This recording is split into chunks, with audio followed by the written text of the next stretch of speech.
Votre Excellence, ambassadeur Simba. Nous sommes vraiment ravis que vous nous ayez accordé cette opportunité. Nous sommes Martha Radalska et Anna Sarpati de l'Institut pour la diplomatie culturelle. Et nous aimerions commencer cet entretien avec une question sur votre carrière diplomatique. Donc, votre illustre carrière a débuté avec votre nomination en tant qu'ambassadeur en République d'Autriche, ainsi que représentant permanent auprès des organisations internationales à Vienne. Ensuite, vous êtes maintenant actuellement ambassadeur du Maroc en Allemagne. Et vous avez aussi occupé plusieurs postes de direction au sein du cabinet, au sein du secrétaire des États aux Affaires étrangères du Maroc. Et nous aimerions vous demander, pourriez-vous nous dire ce qui vous a motivé à poursuivre une carrière diplomatique? Volontiers. Je voudrais d'abord aussi vous remercier d'être venu, vous intéresser un peu à la vision du Maroc, un peu sur la diplomatie culturelle, dont on va parler durant notre entretien essentiellement. Mais je voudrais aussi dire combien je suis heureux de vous recevoir, représentant l'Institut pour la culture et la diplomatie de Berlin, avec lequel notre ambassade entretient des relations soutenues, avec lequel nous organisons de temps à autre des manifestations, des événements, genre conférences, ou bien des discussions, débats sur les sujets intéressants du Maroc. Par rapport à votre question plus précisément, il y a si vous voulez, les raisons sont diverses qui m'ont poussé à faire de la diplomatie. D'abord, un intérêt prononcé depuis mon jeune âge pour les relations internationales, c'est clair. J'étais un lecteur assidu de revues, de périodiques, de journaux qui s'intéressaient à cela et j'ai trouvé que c'était quelque chose de très vivant, qui reflète la réalité du monde tel qu'il est, mais en même temps aussi de complexe. Et toujours face à la complexité, on cherche à en savoir davantage et c'est ce qui m'a poussé un peu à suivre cette carrière. Deuxièmement, c'est en relation avec, je ne veux pas être, comment dirais-je, très ambitieux sur ce plan-là, mais c'est aussi ou bien excessif, mais c'est en relation avec l'évolution de mon propre pays. Mon pays, comme vous le savez, a connu des périodes difficiles durant le XXe siècle. Il a subi ce qu'on appelle le protectorat, avec tout ce qui s'ensuit. Et donc il y a eu un mouvement national, l'indépendance.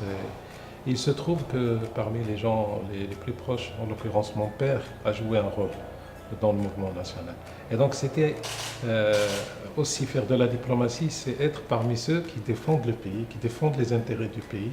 Et je vis un peu la chose comme ça. Ajouter à cela le fait que plus largement, en dehors de ma famille, mais dans mon entourage plus largement, il y avait des gens qui ont opté pour la carrière. Et c'est ce qui m'a amené, après mûre réflexion, parce qu'au début, je me disais pourquoi ne pas faire une carrière universitaire, qui est aussi très riche d'enseignants, de chercheurs sur ces sujets-là. Mais après avoir longuement mûri ma réflexion, je me suis orienté vers le travail diplomatique. Et je pense que je ne regrette en rien, loin de là, ce choix, puisque malgré les contraintes, malgré aussi les difficultés qu'on peut confronter dans ce type de carrière, ça reste une carrière qui est bien adaptée à partir du moment où on est vraiment motivé. C'est comme, si vous voulez, comme on dit en langage ecclésiastique, un sacerdoce. Vous voyez, on fait un peu un don de soi si vraiment on est motivé pour travailler dans ce domaine. Parce que ça habite la personne. Je n'exagère en rien, je prends les choses comme ça. Et cela, je pense, est partagé par de nombreuses personnes, et pas uniquement ma modeste personne à moi-même. Merci. Comment définiriez-vous la notion de diplomatie culturelle et comment peut-elle renforcer les liens entre Allemagne et Maroc? Oui, aujourd'hui, on utilise beaucoup de qualificatifs pour parler de diplomatie. La diplomatie publique, la diplomatie économique, etc. Et bien sûr aussi la diplomatie culturelle. Je pense que la diplomatie culturelle, c'est très simple. C'est un renforcement très profond des liens entre deux pays concernés. Pourquoi je dis très profond? Parce que tout ce qui touche à la culture est fondamental dans la compréhension, dans le dialogue, dans le respect de l'autre. Vous savez, je pense que c'était Malraux qui disait la culture, c'est ce qui reste quand on a tout oublié. Et donc, c'est quelque chose de fondamental, à nouveau. D'autant plus que les peuples sont divers, les histoires sont différentes, les évolutions sont différentes, et qu'il y a souvent des raisons entre deux États, entre deux pays, entre deux peuples. Malheureusement, les choses sont comme ça. Il y a souvent des raisons pas de confrontation, mais en tout cas de malentendus qui se posent. Parfois des divergences d'intérêts, n'est-ce pas? Parfois, et comme on le voit dans le monde où nous vivons aujourd'hui. Alors la culture est là pour garder des ponts, pour garder des liens, pour aussi s'enrichir mutuellement, pour se comprendre mieux. Et lorsqu'on parle diplomatie culturelle, ça veut dire avant tout chercher à comprendre l'autre, à mieux saisir l'autre, à mieux savoir cohabiter avec lui. Et je crois que le Maroc, ayant une longue histoire en tant que nation, n'est-ce pas, en tant qu'État constitué, et en tant que société ayant accumulé des traditions positives, mais aussi dans sa diversité, puisque nous sommes un peuple issu de beaucoup si vous voulez, de maillage, et de populations venant de différentes contrées dans le monde. Les populations connues pour être autochtones à l'origine du Maroc, mais s'étant enrichies par une arrivée d'autres populations venant de la péninsule arabique, de l'Afrique subsaharienne, voire même de l'Europe, n'est-ce pas? En tout cas, du pourtour méditerranéen. Nous sommes un croisement géographique, c'est clair. N'est-ce pas, le Maroc étant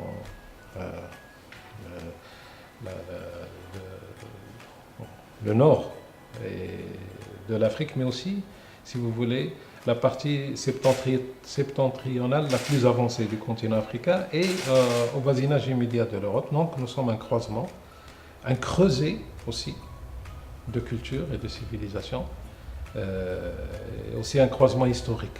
Voilà. Donc pour nous, la diplomatie culturelle est un vecteur important. Et je crois que c'est vécu par tous les Marocains, pas uniquement pour les professionnels comme les diplomates. Et voilà. Donc, c'est aussi un outil qui nous permet de nous exprimer à notre manière, la diplomatie culturelle. Voilà. D'accord. Et comment l'ambassade du Maroc promouvoit-elle la culture marocaine à Berlin? Par exemple, la diaspora marocaine est-elle mobilisée à cette fin? Oui, nous avons, si vous voulez, au niveau de l'ambassade, un plan d'action. Je n'exagérerai pas en disant même une stratégie en matière de gestion de nos activités culturelles. Nous nous sommes posés depuis longtemps la question de savoir quel était l'axe, pour répondre à votre question, meilleur à choisir pour développer nos activités culturelles, pour faire la promotion de la culture marocaine, pour créer ce pont dont on parlait tout à l'heure. Et bien sûr, avec l'assentiment des autorités qui, bien sûr, nous dirigent, notre ministère des Affaires étrangères aussi, bien sûr, en particulier, mais aussi d'autres départements de notre gouvernement et d'autres secteurs de la vie culturelle au Maroc, nous avons choisi l'axe de la diversité, présenter le Maroc dans sa diversité culturelle, comme je disais tout à l'heure, la diversité de sa population. Et ce qui fait qu'il y a une richesse, il y a aussi une propension à mieux s'articuler, à mieux dialoguer avec nos partenaires, avec les secteurs intéressés ici en Allemagne par le dialogue culturel avec le Maroc. Et donc, à partir de là, nous avons défini un programme dans le cadre de cette stratégie dont je parlais, qui est celle de présenter tout ce que le Maroc a comme richesse dans sa diversité, au niveau même des différentes populations. Il faut savoir que nous sommes une population bien sûr unie, mais nous avons des origines différentes. Il y a des populations dites, si vous voulez, amazighes, d'origine berbère. Il y a des populations dites d'origine arabe. Il y a aussi des communautés importantes qui vivent au Maroc, comme la communauté juive. Et cela se reflète dans la façon dont nous nous exprimons culturellement. Et on a trouvé très intéressant de présenter ces aspects-là au public intéressé ici en Allemagne, de dire voilà quel est notre patrimoine réel, culturel. Et surtout, pas uniquement comme une image figée du passé, loin de là, au contraire, comme quelque chose de très vivant qui s'exprime aujourd'hui dans les créations, dans les œuvres, qu'il s'agisse que l'on parle de littérature, de peinture, de danse, de théâtre, de cinéma, tout cela s'exprime, n'est-ce pas, chez les Marocains. Et comment est-ce que l'on fait pour associer notre communauté marocaine ici en Allemagne, comme vous devez le savoir, je suis persuadé que vous le savez, nous avons quand même une communauté assez importante, pratiquement 180 000 Marocaines et Marocains qui vivent ici en Allemagne depuis longtemps d'ailleurs, pour la majeure partie d'entre eux, ça remonte aux années 60 du siècle passé. Eh bien, nous veillons toujours à toutes les manifestations que nous organisons d'y inclure notre communauté. Et pas uniquement à titre de présence comme spectateur ou bien juste comme observateur du tout. Nous avons organisé par exemple des expositions de peintres marocains vivant en Allemagne. Nous avons aussi souvent déplacé nos activités. Nous ne nous limitons pas uniquement à Berlin. Nous avons fait des manifestations culturelles importantes, par exemple à Francfort, à Düsseldorf et dans d'autres villes de l'Allemagne. Nous avons même organisé, par exemple, dans le cadre de ce qu'on appelait la Semaine du Maroc en Allemagne, c'était en 2015, nous avons organisé une caravane du livre. Nous avons aussi des expositions mobiles. Par exemple, actuellement, il y en a une qui circule entre différentes villes en Allemagne qui s'appelle « La présence allemande au Maroc à la fin du 19e siècle ». C'est une série de photos anciennes avec des légendes, n'est-ce pas, et qui expliquent l'intérêt qu'avait déjà la population allemande, et en particulier le monde économique allemand à la fin du 19e siècle pour le Maroc. Et nous avons aussi, au niveau de notre communauté, souvent une participation directe aux activités, par exemple lorsqu'on fait des conférences-débats sur des sujets aussi importants que celui de l'intégration. Nous veillons à ce qu'ils viennent pour qu'ils partagent avec nous leur expérience sur la question de l'intégration dans la société allemande. Et donc, il y a la dimension culturelle. Parce que quand on parle d'intégration, il y a toujours la dimension culturelle qui joue un rôle important. Nous veillons à ce que notre communauté reste proche de ses origines, tout en l'invitant naturellement à bien s'intégrer dans la société où elle vit, parce que c'est aussi pour eux un devoir de présenter leur patrimoine culturel, de présenter leur identité d'origine, pour que la société dans laquelle ils vivent, la société allemande, n'est-ce pas, puisse aussi voir qu'ils sont porteurs de valeurs très importantes, qu'ils sont porteurs de richesses, qu'ils sont porteurs si vous voulez, d'un Maroc tel qu'ils le sentent, mais aussi tel que les Allemands devraient le sentir. Voilà. Ça fait partie de la profondeur du dialogue dont je parlais tout à l'heure. Ça fait partie des échanges entre les peuples. Et je crois que le fait qu'il y ait aussi pas mal d'Allemands qui partent au Maroc, qui visitent le Maroc à titre de tourisme, mais aussi dans le cadre de leurs différentes activités économiques en particulier, contribue à faire en sorte que notre communauté joue un rôle central. Nous veillons à cela, qu'elle puisse jouer un rôle central. Il y a, c'est pour moi l'occasion de citer le cas de nombreuses personnalités, des dames, des messieurs, des jeunes, qui se distinguent en Allemagne. Dans le domaine de l'art, dans le domaine de la musique, nous avons des musiciennes accomplies qui travaillent dans des orchestres d'opéra ou bien des orchestres philharmoniques. Nous avons aussi, comme je disais tout à l'heure, des peintres. Nous avons aussi des auteurs, des écrivains marocains allemands qui vivent ici en Allemagne et qui reflètent en quelque sorte un peu notre culture. Voilà. Ok. Alors, la prochaine question, selon votre Excellence, quels sont les domaines de coopération les plus importants entre l'Allemagne et le Maroc? Et quels sont les domaines où vous pensez qu'il y aurait besoin de renforcer une coopération entre les deux pays? Nous avons au jour d'aujourd'hui une coopération bilatérale, j'utiliserai un terme un peu rébarbatif, très fructueuse, mais dans le sens étymologique du terme.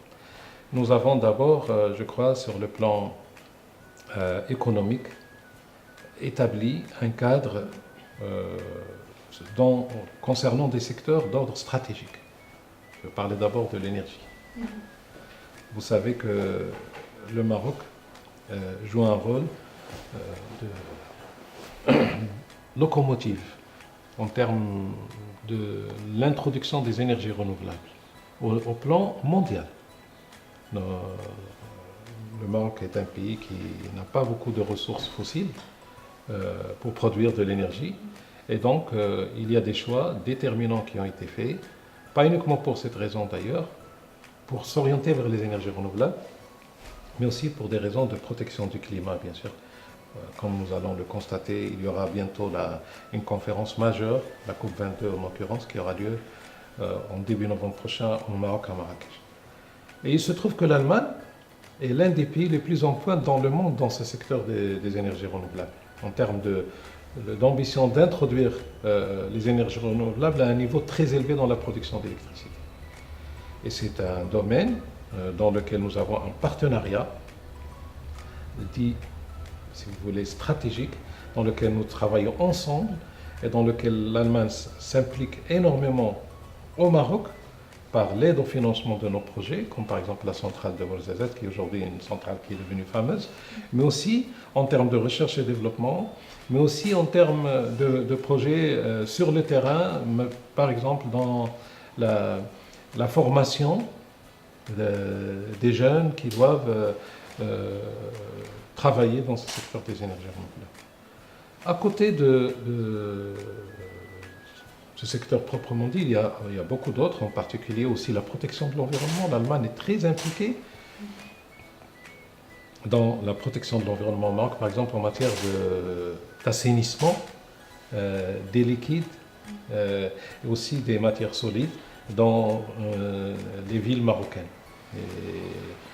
L'Allemagne nous apporte un soutien depuis longtemps aussi en matière de gestion de l'eau. C'est un secteur aussi très important pour un pays comme le Maroc. Nous avons un climat un peu semi-aride. Et donc la gestion de l'eau pour nous au Maroc, question depuis longtemps au cœur de nos projets. Et l'Allemagne accompagne ces projets-là avec un transfert de technologie, avec aussi un transfert de savoir-faire. En dehors de ces sujets, si vous voulez, qui constituent une base solide de notre coopération, il y a une ouverture de plus en plus prononcée vers des investissements allemands dans le secteur industriel au Maroc. Nous avons aujourd'hui des compagnies importantes qui s'installent chez nous dans un certain nombre de secteurs d'ordre stratégique à nouveau pour le Maroc. Par exemple, la construction automobile. Nous avons des compagnies allemandes très importantes qui sont installées. Et aussi dans le domaine de la logistique. Le Maroc est un pays qui s'ouvre, qui construit des ports très importants, qui sont aujourd'hui de réputation mondiale, comme par exemple le port de Tangier-Med. Nous avons un opérateur allemand majeur qui travaille sur place. Dans le domaine de l'agriculture, où le Maroc se distingue également, il y a une coopération très avancée. Il y a des centres d'excellence allemands installés au Maroc, là aussi, pour échanger nos expériences et pour travailler ensemble. Voilà. J'ai toujours considéré que l'espace de dialogue entre l'Allemagne et le Maroc est important, mais qui devrait s'intensifier davantage. Pourquoi? Parce que aujourd'hui l'Allemagne, c'est un peu le pays, la puissance économique en Europe, cela va sans dire. Elle est aussi le pays qui joue un rôle déterminant dans les choix de l'Europe. Lorsque l'Europe, par exemple, discute de sa politique de voisinage, lorsque l'Europe discute de sa politique de coopération, l'Allemagne est toujours là au centre, comme on a pu le voir dans de nombreux dossiers ces dernières années, au niveau européen, mais aussi extra-européen.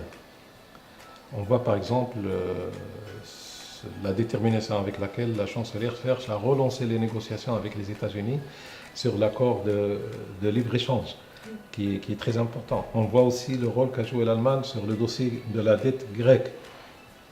Et pour nous, donc, cette Allemagne qui joue un rôle fondamental en Europe, elle a un interlocuteur au sud de la Méditerranée, qui est le Maroc, qui est le pays le plus avancé dans son partenariat avec l'Europe au niveau du sud de la Méditerranée.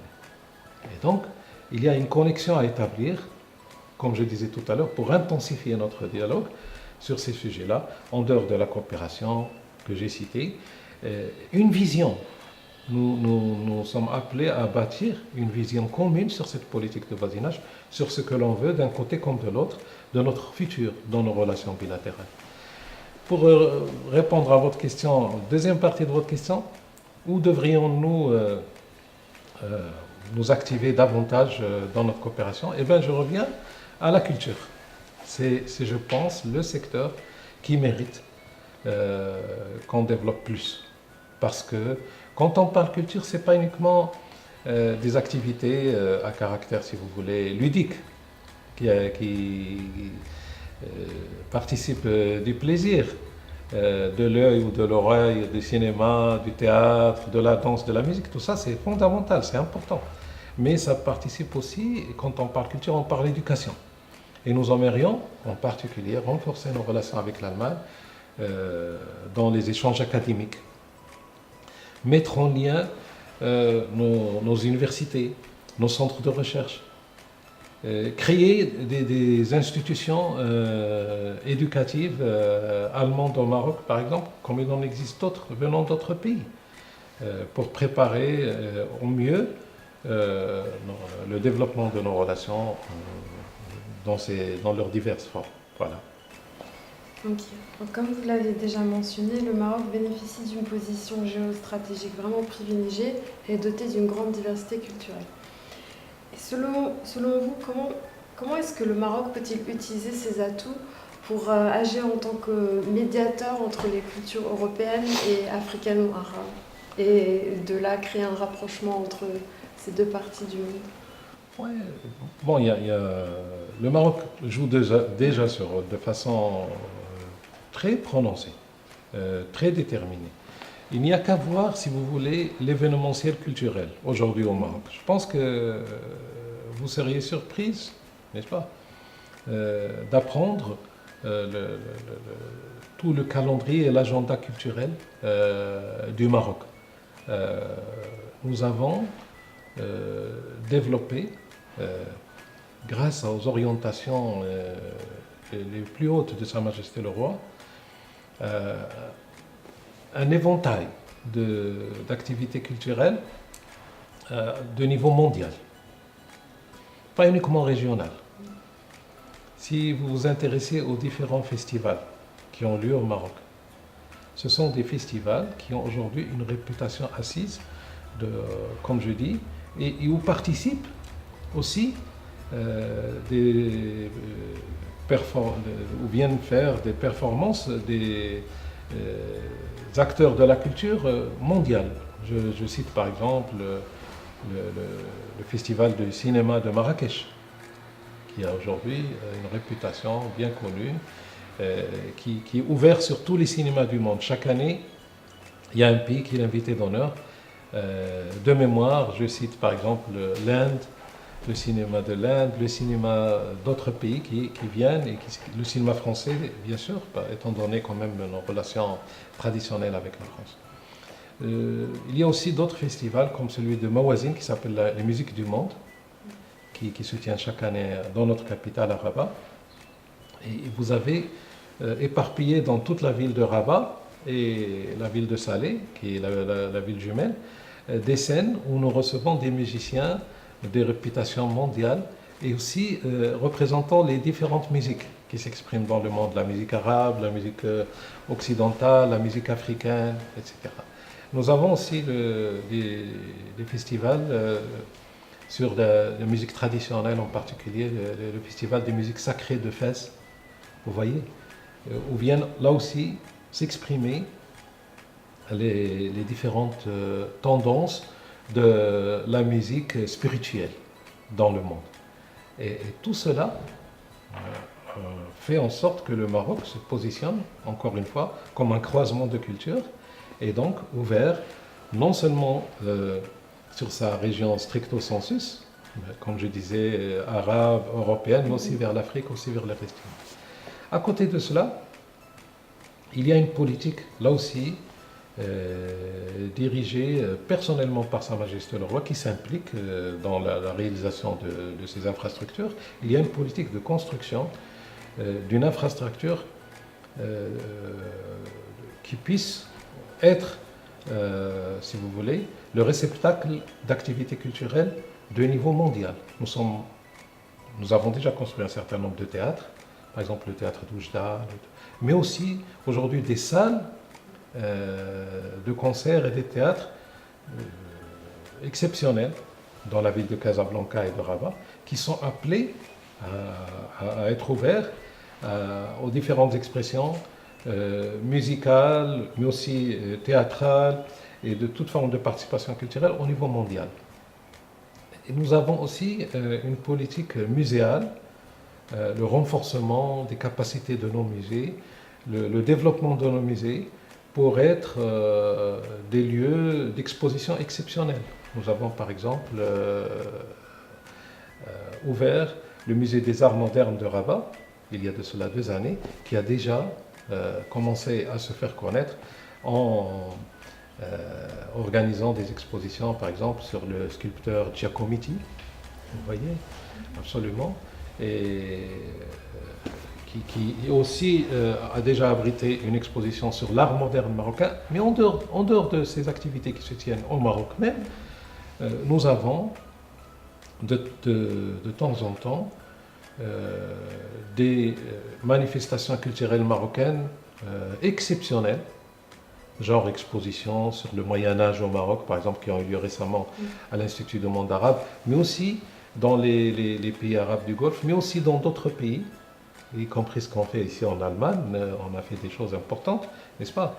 Donc le Maroc s'exprime aussi à l'extérieur à travers pour répondre à votre question, c'est-à-dire pour jouer un rôle de trait d'union aussi, entre les cultures, et pour jouer ce rôle qui lui est très reconnu de présenter la diversité de son art culturel. Et j'y inclus dans cette diversité, bien sûr, l'art culinaire marocain, qui est bien connu et à travers lequel nos différents acteurs de la culture marocaine développent une politique de renouveau. Si vous voyez par exemple, nous avons une civilisation marocaine qui s'exprime dans le vestimentaire. Il y a la tenue marocaine traditionnelle, n'est-ce pas, pour les hommes, pour les femmes, à laquelle nous restons très très attachés, que nous portons dans différentes célébrations et occasions, qu'il s'agisse de fêtes de l'ensemble de la société, n'est-ce pas, de fêtes religieuses, ou bien qu'il s'agisse de fêtes familiales, eh bien, il y a un renouveau vestimentaire et nous avons aujourd'hui des stylistes marocains qui participent profondément à l'enrichissement du vestimentaire marocain et qui font des expositions de par le monde. Et donc ça donne une idée sur la façon par laquelle la culture marocaine se prononce, cherche à dialoguer à travers ces différents outils dans le monde. Donc, le Maroc est une destination touristique très cotée, très fréquentée, surtout par les Européens. Et selon votre Excellence, comment est-ce que vous pensez que le tourisme peut être un vecteur efficace pour la diplomatie culturelle? Je pense que là aussi, sans exagération, loin de là, le Maroc a cette politique de faire du tourisme un vecteur culturel depuis longtemps. Nous n'avons pas opté depuis le départ, depuis notre indépendance, depuis que la question du tourisme est devenue un axe économique important dans nos choix, nous n'avons pas opté pour ce qu'on appelle le tourisme de masse. Qui peut être respectable, c'est la volonté de chacun de choisir, n'est-ce pas, quel mode de tourisme il veut suivre. Mais nous avons focalisé l'essentiel de nos infrastructures touristiques jusqu'au jour d'aujourd'hui dans nos médinas, dans nos villes anciennes, dans ce qu'on appelle le circuit impérial au Maroc, pour faire connaître aux touristes la véritable richesse patrimoniale, archéologique, voir comment les Marocains vivent tout simplement parce que nos villes anciennes, elles sont anciennes, mais elles regorgent de vie au jour d'aujourd'hui. Et pour certaines d'entre elles, elles sont maintenues un peu dans leurs aspects, tels qu'ils étaient depuis des siècles et des siècles. Je fais référence à la ville de Fès en particulier, mais il n'y a pas que la ville de Fès, il y a même des petites villes où il y a encore toutes ces traditions qui s'expriment et disséminées dans l'ensemble de nos régions géographiques.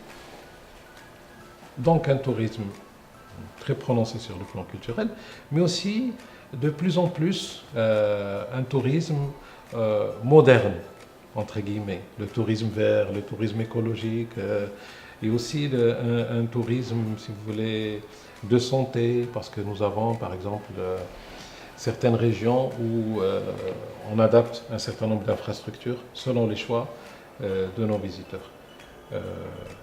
Nous avons aussi une politique d'ouverture. Les Européens demeurent nos premiers visiteurs, mais sur d'autres régions du monde. Il y a aujourd'hui une politique très orientée vers, y compris la Chine, n'est-ce pas? De plus en plus aussi de touristes qui nous viennent des pays arabes et de l'Afrique subsaharienne. C'est important pour nous, parce qu'il y a un tourisme, il y a aujourd'hui une classe moyenne qui se développe en Afrique, qui a les possibilités de venir, de visiter, avec laquelle nous avons des relations profondes, y compris sur le plan culturel. Il ne faut pas l'oublier que le Maroc a été toujours, n'est-ce pas, un centre de réflexion sur la religion, un centre de rayonnement de la religion musulmane, n'est-ce pas, vers l'Afrique subsaharienne. Et donc ces relations participent de ce tourisme culturel. Et c'est pour ça que nous préservons tous ces aspects-là. Et nous pensons que c'est un choix idoine, parce qu'il ne s'agit pas uniquement que les gens nous visitent sans emporter avec eux non seulement les saveurs du Maroc, mais aussi, si vous voulez, l'esprit du Maroc, un peu la culture, la civilisation, le mode de vie des Marocains qui s'approche du mode de vie des Marocains, qui sont, je crois que vous en êtes convaincus, un peuple hospitalier, un peuple ouvert, qui aime l'échange avec l'étranger. Et c'est d'ailleurs l'une des raisons pour lesquelles le tourisme connaît un certain succès chez nous. D'accord. Donc enfin, pour conclure, quel conseil donneriez-vous à de jeunes diplômés qui envisagent une carrière diplomatique? Je pense que je n'ai qu'un seul conseil, c'est la motivation. Il faut être motivé pour faire ce métier. On ne peut pas choisir ce métier par hasard, comme si on choisissait, je ne sais pas, par la contrainte ou par... Il faut vraiment avoir la motivation, c'est ce qui distingue le tout dans le choix. Quand on est motivé, on aime son métier. Et quand on aime son métier, on s'exprime mieux. Il y a, pour de nombreux jeunes aujourd'hui, qui font des études adaptées à la diplomatie, les sciences politiques, les relations internationales, le droit, voire même l'histoire, n'est-ce pas? Ils sont tous, si vous voulez, quand on est formé, ils ont la formation nécessaire, ils ont, comme on dit en anglais, le background, le référentiel nécessaire pour faire ce métier. Mais ce qui est fondamental pour faire la différence, c'est la motivation. C'est un métier, comme je disais tout à l'heure, qui a beaucoup de contraintes. Certains considèrent qu'il y a aussi des privilèges. Ça peut être un privilège de penser qu'on voyage souvent, qu'on peut vivre dans des pays différents, mais ça a aussi des contraintes. Ça a des contraintes sur le plan professionnel. Il faut aujourd'hui, bien sûr, cela va sans dire, être ouvert d'esprit pour faire ce métier. Un apprentissage des langues. Le monde d'aujourd'hui, beaucoup plus que par le passé, exige un très grand apprentissage des langues. Manier facilement 3, 4, 5 langues, voire même plus. Et bien sûr la culture.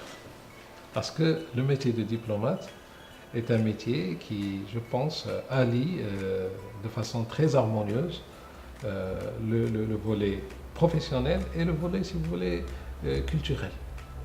C'est fondamental. La culture, aujourd'hui, est le facteur qui va réduire les tensions très fortes que l'on sent dans le monde aujourd'hui. On voit, je ne voudrais pas rentrer dans le détail, il y a une volonté de se recroqueviller sur soi, il y a une volonté, n'est-ce pas, d'anathème, il y a une radicalisation dans toutes les sphères du monde, n'est-ce pas? Mais la culture est l'outil et le moyen qui permettra aux jeunes diplomates, et j'espère que ceux qui décideront de le devenir en seront convaincus, qui permettra à ce jeune diplomate d'avoir un dialogue et de surmonter ces difficultés que nous connaissons dans le monde aujourd'hui. Un diplomate, c'est aussi quelqu'un qui est convaincu que son travail, c'est travailler pour la paix dans le monde. Je ne voudrais pas être un idéaliste, mais j'ai toujours considéré que mon métier, modestement, à mon humble niveau, c'est de contribuer aux efforts pour la paix dans le monde. On a souvent amalgamé les diplomates avec des gens rusés, avec des gens, n'est-ce pas, qui cherchent avant tout à défendre des intérêts parfois égoïstes. Ça peut être vrai. Mais ce qui est aussi important, c'est de dire qu'ai-je fait pour contribuer à ces efforts de paix, même de la façon la plus modeste. Je crois que, en revenant au début de notre discussion, encore une fois, développer des activités culturelles, ça participe à renforcer la paix. Voilà.